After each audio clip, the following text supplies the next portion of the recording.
Vamos a jueves 25 de mayo, esto es Comunitat Valenciana en directo, estamos aquí en tu tele metropolitana desde Levante de Televisión, pendientes seguimos del paso de esta dana que, bueno, pues en principio en la Comunidad Valenciana está dejando algunas lluvias. Vamos a ver cómo evoluciona esta tarde en el entorno de Valencia ciudad y en el entorno de las comarcas del Horta. Hay previsiones de lluvia, luego nos cuenta Penélope Maestro cómo va a evolucionar el tiempo meteorológico y las lluvias para las próximas horas. Hablando de lluvias, una tierra desde luego brumosa, en que la lluvia es protagonista y en el que un territorio tan especial como los acantilados de la conocida como la Costa da Morte. Allá nos vamos a acercar porque este es el escenario de una novela, de un thriller. Está siendo uno de los acontecimientos de la temporada. El periodista David Lema ha construido un universo, una novela fantástica, un thriller alrededor del narcotráfico. Vamos a hablar con él y nos vamos a adentrar también en ese territorio. Hablaremos con Catalina Hoffman, toda una auténtica especialista en cómo entrenar nuestro cerebro y por qué es interesante seguir haciéndolo a cualquier edad, porque el cerebro puede seguir aprendiendo y creciendo de alguna manera, las conexiones neuronales a cualquier edad. Y está bien protegernos también de esos daños neurodegenerativos. Bueno, y para arrancar el programa de hoy vamos a hablar de libertad. Como concepto está muy bien, ¿no? Esto que se dice que vivimos en un país libre. Bueno, sí, esto es así. Tenemos unas instituciones democráticas, ¿verdad?, que velan por la expresión de ese derecho. Es un pilar de la convivencia. Por supuesto que no nos coaccionen, que no nos opriman. Y todo esto está muy bien, es necesario, es una conquista social. Pero bueno, más allá de esa idea de las sociedades libres, hoy queremos hablar de libertad personal. De, como dice nuestro invitado, salir del túnel, de tener aquello que se llama una vida plena. Bueno, ¿cómo conseguirlo? Bueno, ahora hablamos de ello. Nuestro invitado nos propone cómo hacerlo en Libertad Cero. Es su nuevo libro. Él es un psicoterapeuta, es investigador, es profesor universitario, es divulgador, desde luego, está especializado en acoso psicológico. Es el doctor Iñaki Piñuel, al que ya saludamos. ¿Qué tal, Iñaki? ¿Cómo estamos? Un saludo. ¿Cómo estás? Encantado. Muy bien, me dicen que pronto además vas a venir por Valencia, ahora hablaremos de la fecha de presentación de este nuevo libro y que andas por tierras de Málaga, que me parece un maravilloso sitio también para estar, desde luego, Iñaki, bienvenido de nuevo. Hoy hablas de recuperar esa libertad personal en este tiempo de, como tú lo llamas, de trance colectivo, esta especie de matrix social en la que nos encontramos, como tú la llamas, ¿no? Una matrix social, sí, una matrix psicopática, podríamos decirlo, porque la mayor parte de las personas viven o arrastran una cantidad de miedos que ya en lo personal existen, pero en los últimos años también vemos que diferentes fuerzas desde diferentes sectores, acaso también desde diferentes programas sociales o a veces verdaderas reingenierías psicológicas, se inocula el miedo y se consigue que la población no solamente pierda la libertad exterior, sino sobre todo la libertad interior. Y a esto, pues me he dedicado en el último tiempo escribiendo mis reflexiones sobre cómo estamos perdiendo paulatinamente esos grados de libertad interior y cómo también el camino podemos recuperarlas a base de una serie de dinámicas, una ascesis personal que puede ayudar a cada uno a recuperar o a fabricar por primera vez, si acaso nunca lo tuvo, esa verdadera libertad interior. Un concepto, ¿verdad?, que es un concepto, el de la libertad, bien elevado. La libertad, igualdad, fraternidad, los valores tradicionales republicanos, ¿no?, o de la República Francesa, de la Ilustración, pero también mal utilizado a menudo. Se ha esculpido, yo creo, también a base de machacarlo en los medios y hacerlo determinados políticos, este lema de libertad o barbarie, ¿no? Me gustaría, en el libro hay un capítulo dedicado a Poder Cero, todo con Z, ya sabéis que esta es la manera en la que también con el amor, digamos, en uno de los libros también más vendidos del doctor Piñuel. Esto del Poder Cero me parece muy interesante. Bueno, además el domingo tenemos elecciones autonómicas y municipales por, digamos, centrar también el tema del libro en la actualidad. En esencia, bueno, elegimos... Bueno, votamos y luego se aplican unas reglas aritméticas y hay unos señores y señoras que ocupan, digamos, los sillones. Bueno, sabemos quiénes van a tener el poder público 4 años más. Tú planteas renunciar digamos, al poder, a dominar a los otros. O sea, poder cero sería políticos cero. Entonces, ¿cómo nos organizamos? A ver. Sería, para empezar, el poder no es gratuito, el poder es el gran elemento, driver, que va psicopatizando a las personas que lo adquieren. ¿Acaso muchos psicópatas, como dice el mayor experto mundial en psicópatas, el profesor Robert Herr, si el puesto de trabajo es la política, el psicópata es el candidato perfecto, ¿verdad?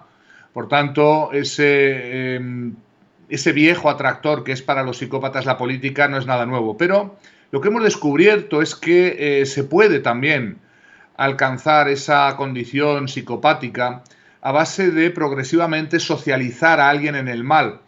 Y esos procesos de socialización en el mal son muy insidiosos, muy paulatinos y casi siempre incorporan la dinámica del poder. Por eso hemos descubierto que quizás el poder debería manejarse como la nitroglicerina, con mucho cuidado, y deberíamos advertir a la población general que el poder, no el gran poder, no el poder supremo, sino el pequeño poder. A veces decimos en español, si quieres conocer a Juanillo, dale un carguillo, ¿verdad? Cómo se puede transformar una persona normal en poco a poco una persona que va perdiendo la conciencia moral, progresivamente va alcanzando esa insensibilidad, esa crueldad, esa implacabilidad que vemos en los psicópatas y que les ha ocurrido a muchas personas que no lo eran y que al alcanzar el poder se han convertido en tales psicópatas integrados. De ahí que hay que hacer una reflexión acerca del manejo del poder. No vale esa pretensión que muchos hacen, yo he venido a servir, el poder me sirve para hacer cosas buenas por los demás. Mucho cuidado, porque estas pretensiones son comunes y son comunes a personas que tarde o temprano se han psicopatizado. Recuerdo la charla que mantuvimos también por tu anterior libro, Mi jefe es un psicópata, que desde luego dio mucho que hablar también y comentamos de manera, en fin, animada tu planteamiento, desde luego. Muchos se preguntan esta idea, Iñaki, de ¿qué me impide ser yo mismo, ¿no? O sea, esta idea de alguna manera aspirar a la felicidad o cuanto menos a cierta, en fin, estado de calma, cuanto menos, ¿no? Siendo uno mismo. Caray, y muchos dirían, pues probablemente mi jefe psicópata o mi jefa psicópata me lo está impidiendo. Bueno, digamos que hay un sistema en el que estamos enclavados, ¿no? Claro, el sistema hace mucho porque no seamos nosotros mismos. Y claro, que si tienes un jefe que es un psicópata, un jefe que te hace la vida imposible, un compañero que te putea, el mobbing laboral es algo muy antiguo. Ya hemos hablado muchas veces en este programa de las dinámicas del acoso en el trabajo. Pero también hay formas por las que las personas no se dan cuenta, pierden esa capacidad de ser ellos mismos. Y esa reivindicación hay que hacerla porque se va convenciendo, se va hipnotizando a la población cada vez más de que les hace falta esto, les hace falta aquello, a la hora de poder ser felices, de poder disfrutar de la vida, de poder relajarse y descansar. Y este mantra es una verdadera hipnosis, es un verdadero trance colectivo en el que vivimos. Y es el trance que hace que la mayor parte de la gente viva aterrada porque no alcanza aquello que le dicen que debe alcanzar en términos de bienestar, riqueza, poder, estatus, apariencia.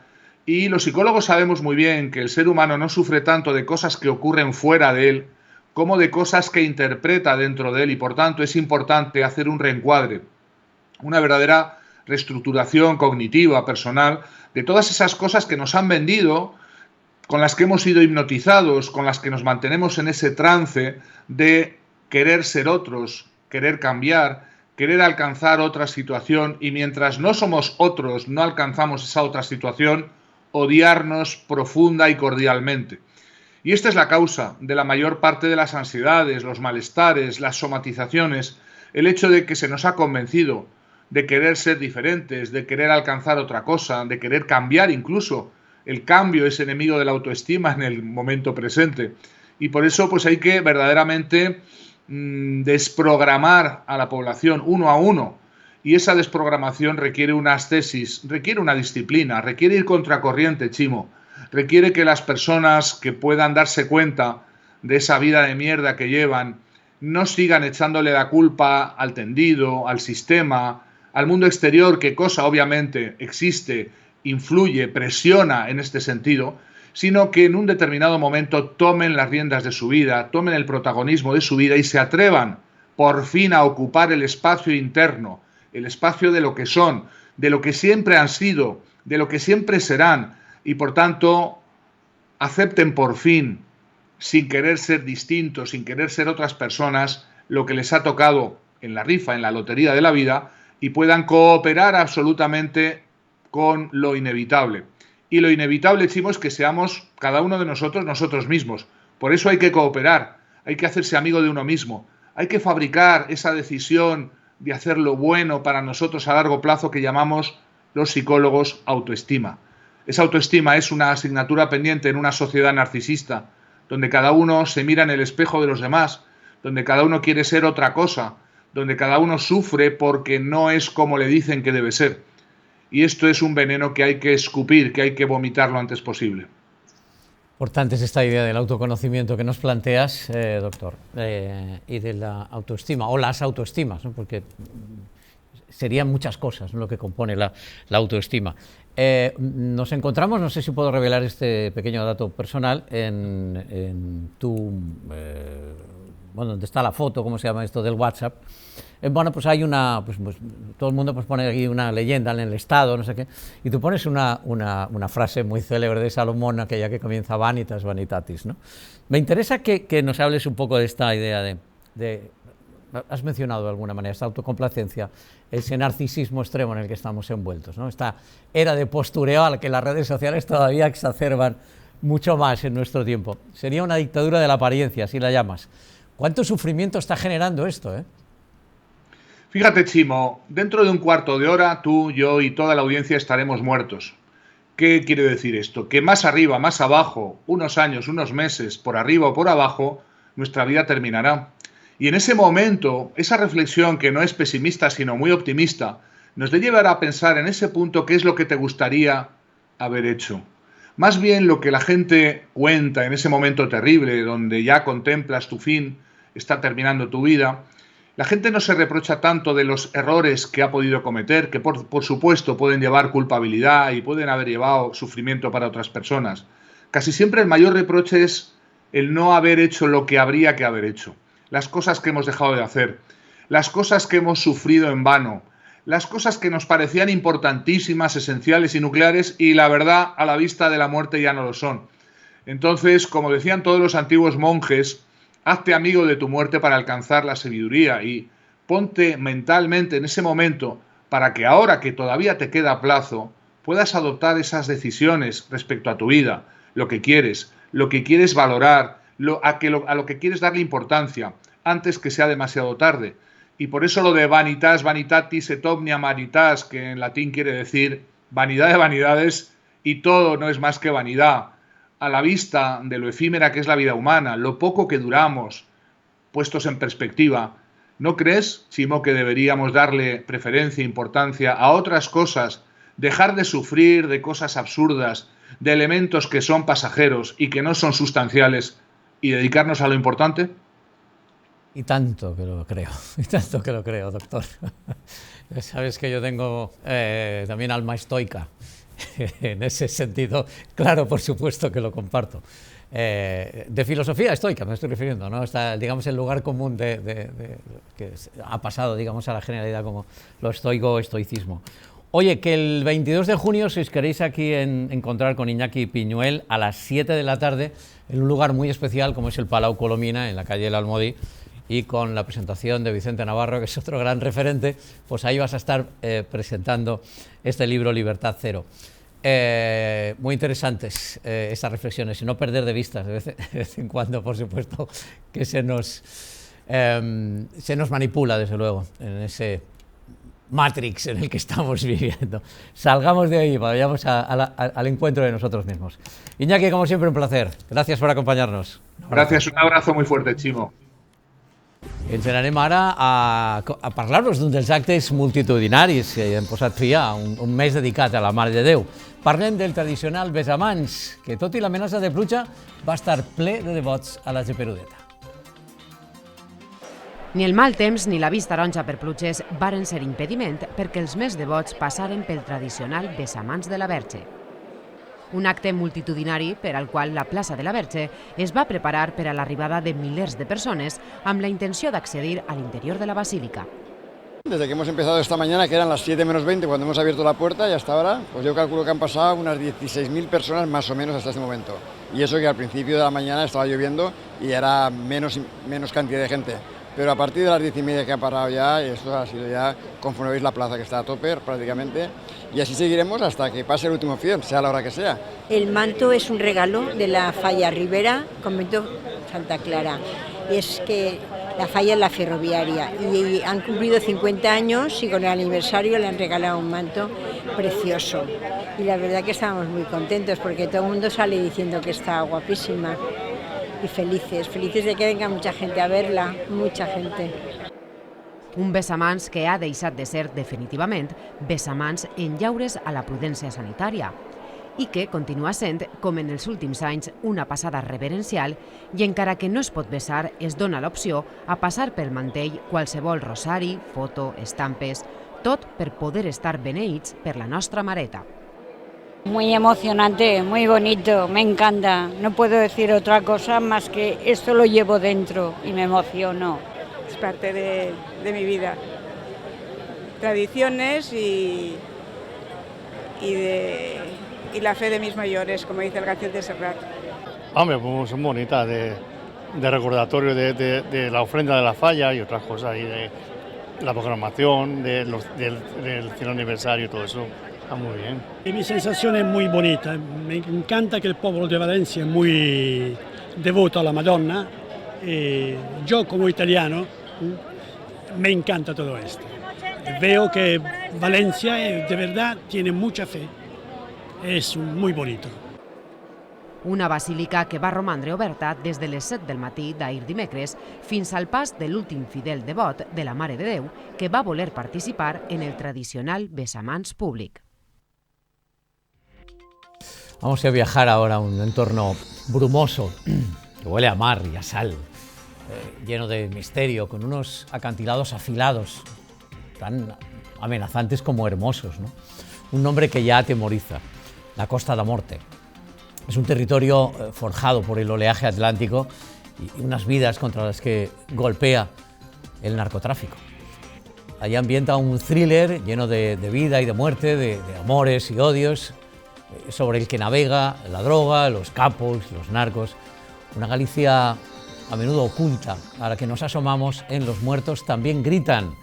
Novela del periodista, y aunque él dice que todavía no se considera escritor, desde luego el éxito que está teniendo la novela igual le llama por ahí. Se llama David Lema, es un placer saludarte. ¿Qué tal? ¿Cómo estás, David? Bienvenido. ¿Qué tal? ¿Cómo estás, Chimo? Sí, bueno, yo lo digo siempre y supongo que lo seguiré diciendo mucho tiempo, ¿no? Soy un periodista que ha escrito una novela y eso no te convierte en escritor ni de broma. Bueno, pero desde luego las críticas que estás recibiendo imagino que te van animando también a continuar por ese camino, aunque por supuesto los que tenemos el ADN y llevamos, ¿no? Digamos en la médula el periodismo, pues así nos consideramos y es lo que somos, ¿no? Oye, la Costa da Morte, joder, qué territorio tan brutal en el mejor de los sentidos, además para ambientar una novela, ¿no? Con misterio, con bruma, me parece que un territorio que conoces además muy bien, ¿verdad? Claro, fíjate, yo decía al principio muy de broma, sobre todo en los círculos más íntimos, ¿no? Decía asesinatos, droga y Costa da Morte, ¿qué más queréis? ¿No? Un poquito así con un poco de retranca, pero es verdad, al final el territorio de la Costa da Morte, toda su tradición, tanto la tradición de narcotráfico como su tradición puramente orográfica, convierten esa zona en una zona especial para que se desarrollen este tipo de novelas, este tipo de thrillers, este tipo de novela negra que incluso ya tiene una nueva etiqueta, ¿no? que es el noir gallego, que es un tipo de noir que se deja envolver no solo por el paisaje, sino incluso por los fenómenos meteorológicos que se dan en esta zona de España y que son muy característicos, ¿no? Además, no es tu caso, pero en algunos de esos clásicos del noir hay también, digamos, un entorno, digamos, místico o mitológico. También hay algo espiritual, también hay algo misterioso también alrededor, desde luego, de ese territorio. Oye, háblame de esos muertos que gritan. Uno de ellos es ese pobre yonki, ¿verdad?, que aparece en el arranque de la novela, no destripo nada. Se investiga nada, aunque hay indicios de que no sea un suicidio, digamos que es la investigación oficial. A partir de aquí, ese muerto es de los primeros que gritan, ¿no? No sé si el que más, pero sí, por lo menos el que arranca los gritos, ¿no?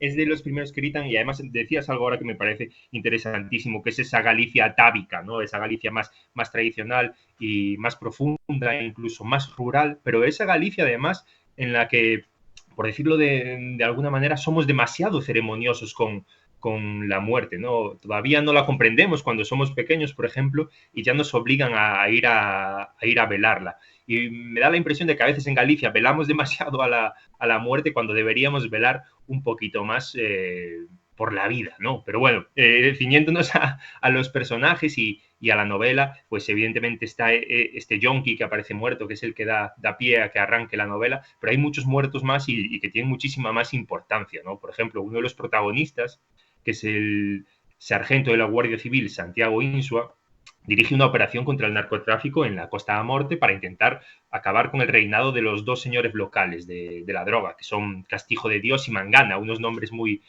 autóctonos. Pues Santiago Insua nos habla desde un diario. ¿Por qué nos habla desde un diario Santiago Insua? Porque Santiago Insua, esto como se dice ahora, no es ningún spoiler, ¿no? Santiago Insua está muerto. Santiago Insua sabemos que muere ya en el segundo capítulo.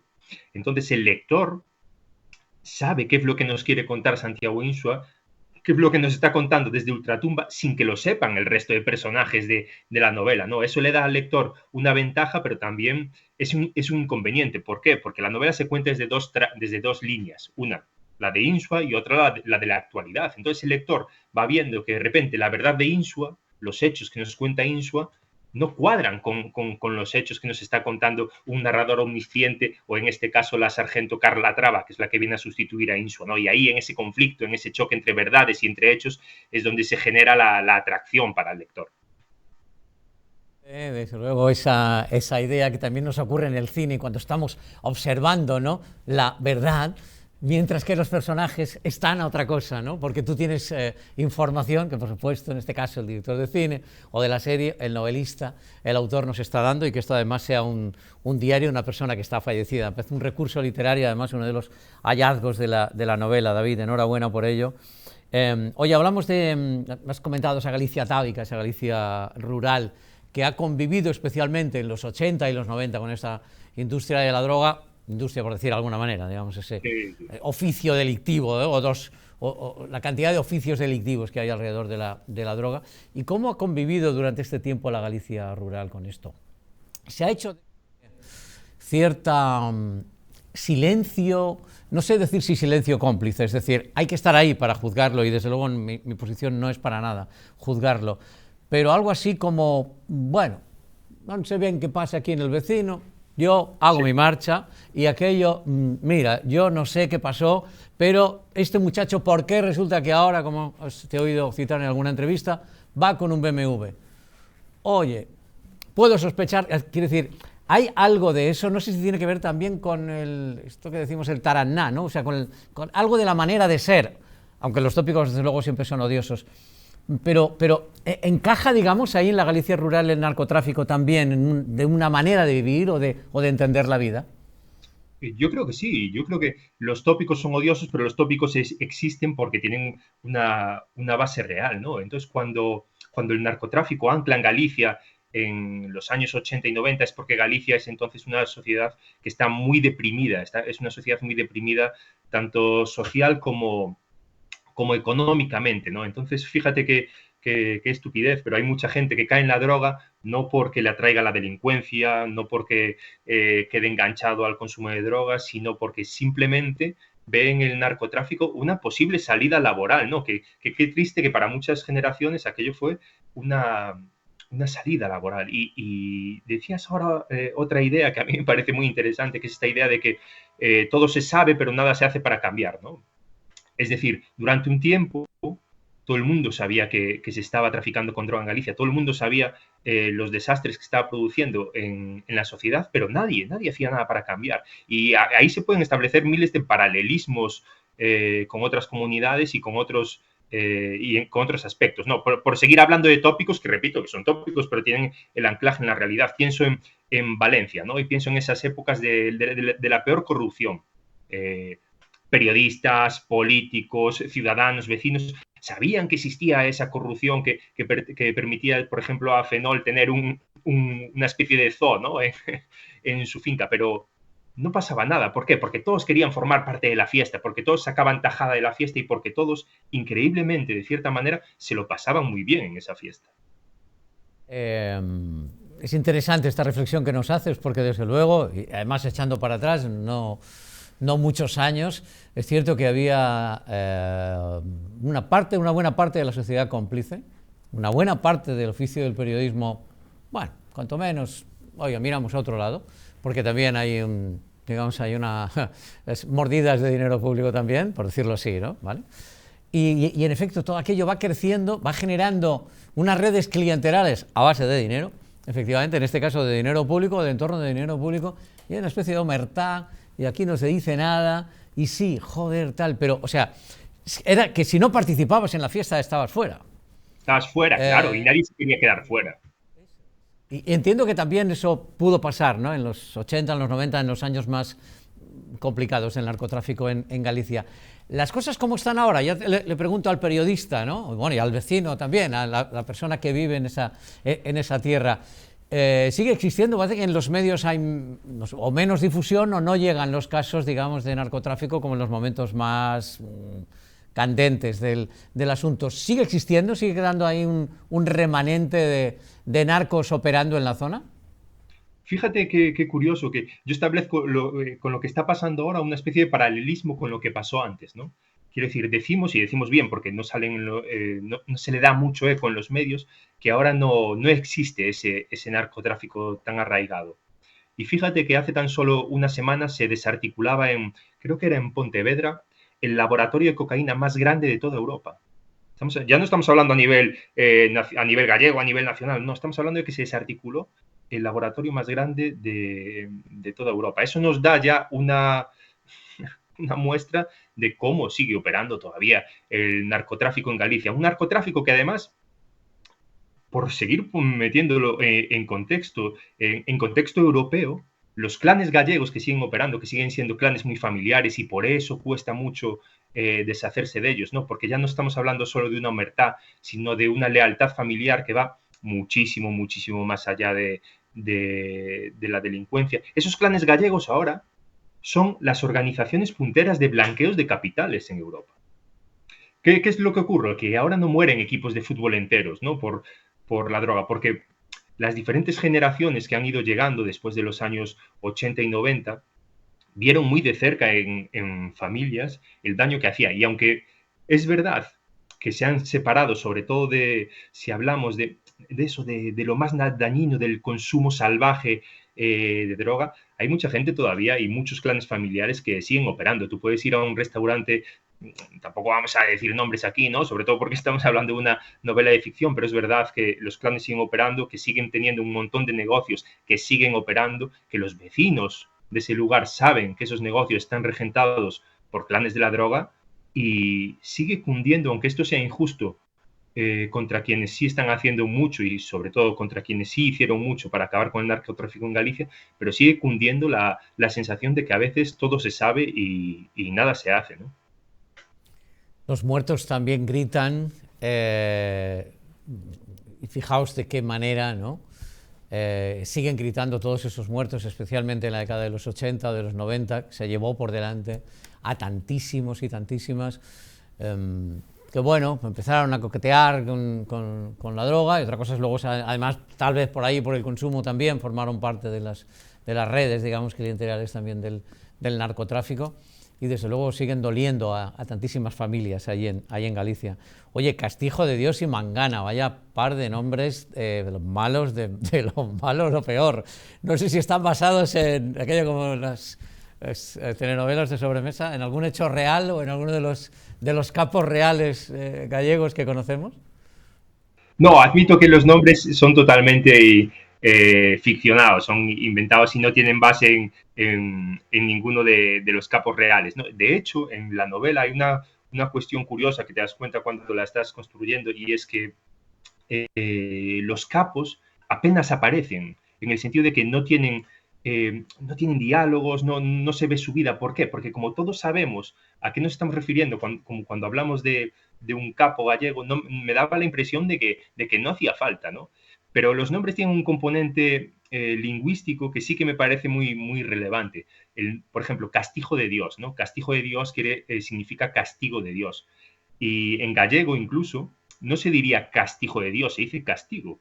Pero ¿qué pasa? Que en la zona donde se ambienta la novela, que es la Costa da Morte, se habla un dialecto del gallego muy especial. Es un dialecto del gallego donde no se dice gato, se dice jato, donde se cierran mucho las vocales y se dice dispois en vez de despois. Y creo que introducir esos matices en la novela, en la que, por ejemplo, hay personajes que solo hablan en ese gallego, le daba un anclaje de realidad que paradójicamente hacía mucho más creíble la ficción, ¿no? Y es algo que me obsesionaba, que la ficción, pese a ser una invención, tuviese ese anclaje para darle más verosimilitud, para que la historia fuese más real y para que el lector sea consciente de que todo lo que se cuenta en la novela, aunque es ficción, no solo ocurrió, sino que sigue ocurriendo, ¿no? Ahí sale, desde luego, ese periodista, desde luego, que eres y que vas a seguir siendo siempre, porque es que estamos en esto, lo vamos a estar siempre, ¿no? De una u otra manera, aunque es verdad que la ficción te permite, pues, coquetear con la realidad y no estar ceñido a los hechos, a la verdad y al por qué, y para qué, y quién, etcétera, del periodismo, pero es un ejercicio muy, muy estimulante. David Lema, muchas gracias, amigo. Los muertos también gritan. Es una de las novelas de la temporada, amantes del thriller, no os la perdáis. Gracias por acompañarnos, un placer. Muchísimas gracias a ti, Chimo, por la amabilidad y por la invitación. Un abrazo grande. Charla muy chula, nos hemos trasladado a Costa da Morte de la mano de David Lema y esta novela bien interesante. Ara parlem d'educació, parlem també de formació de qualitat, deixa que no deixa a ningú darrere, la que promou la igualtat, els valors i les oportunitats. L'educació és un pilar fonamental en el desenvolupament d'una societat sostenible, justa i igualitària. Levante el Mercantil Valenciano ha organitzat una trobada per abordar l'educació de qualitat a tots els nivells i edats, des de l'educació primària i l'importància d'involucrar els alumnes en els ODS fins a la formació contínua d'empreses i institucions. Trabajamos y desarrollamos el ODS número 4 de dos maneras. En un ámbito interno, por un lado, realizamos un plan de formación anual donde contempla todo tipo de habilidades, tanto técnicas como de habilidades interpersonales. Es un plan muy completo. Desarrollamos un plan de formación adaptado al nivel de conocimiento y experiencia de la persona y no lo abandonamos hasta la jubilación. Y a nivel externo, lo que hacemos es colaborar con entidades, con terceros, para contribuir a este ODS. En este sentido, colaboramos con AMPAs, con centros educativos, con universidades y lo que hacemos es desarrollar contenidos y talleres adecuados para aquellas temáticas pues, que son de utilidad y son necessàries. Institucions com la Universitat Popular lluiten contra la desigualtat en l'accés a la formació. La Universitat Popular este any complís 120 anys des de la Fundació per Blasco Ibáñez en 1903 i continuem en la mateixa línia que per la que es va fundar en el seu moment, que era lluitar contra la desigualtat en l'accés a la formació. En aquell moment parlàvem d'una València que tenia més d'un 70% d'analfabetisme i les dones tenien molta menys facilitat per accedir a l'educació. La nostra missió és la mateixa, volem que arribi a tota la ciutadania el coneixement, la formació, la cultura, el pensament crític per aconseguir una societat més participativa, més conscient, amb millor qualitat de vida també. El sistema educatiu en totes les seues fases ha de convertir-se en un lloc on es promou el desenvolupament sostenible. L'Institut Sant Vicent Ferrer implica els seus alumnes en l'Agenda 2030. La nova llei d'educació, la LOMLOE, ja contempla l'obligatorietat de tindre els ODS com un eix transversal de totes les assignatures o totes les àrees. Aleshores, ja més o menys en quasi totes les àrees, d'una forma intrínseca i en xarxa, per dir d'una manera, en la mateixa instrucció acadèmica, es treballen les ODS. Tenim al nostre institut un programa específic que és el Joves Ambaixadors dels ODS, els objectius del quals són, per una banda, difundir i conèixer els ODS i l'Agenda 2030 i, per altra banda, planificar accions específiques de cadascun dels ODS. Com a joves ambaixadors, el que fem és promoure els objectius de desenvolupament sostenible als alumnes del nostre institut. Per exemple, fem activitats, sobretot amb els professors, per a que es posen a les tutories i puguen fer activitats, per exemple, per al Dia de la Violència de Gènere o per al Dia de la Pau. A més, vam fer un vídeo on explicaven tots els objectius i els van posar les tutories. En aquests vídeos explicava de manera breu per a que els alumnes no s'avorrissin i el posaven. També a l'institut hi ha colgats diferents cartells on s'expliquen els diferents objectius que té l'Agenda 2030 i estan posats per l'institut. En definitiva, l'educació de qualitat, igualitària i inclusiva és clau per a enfortir la societat.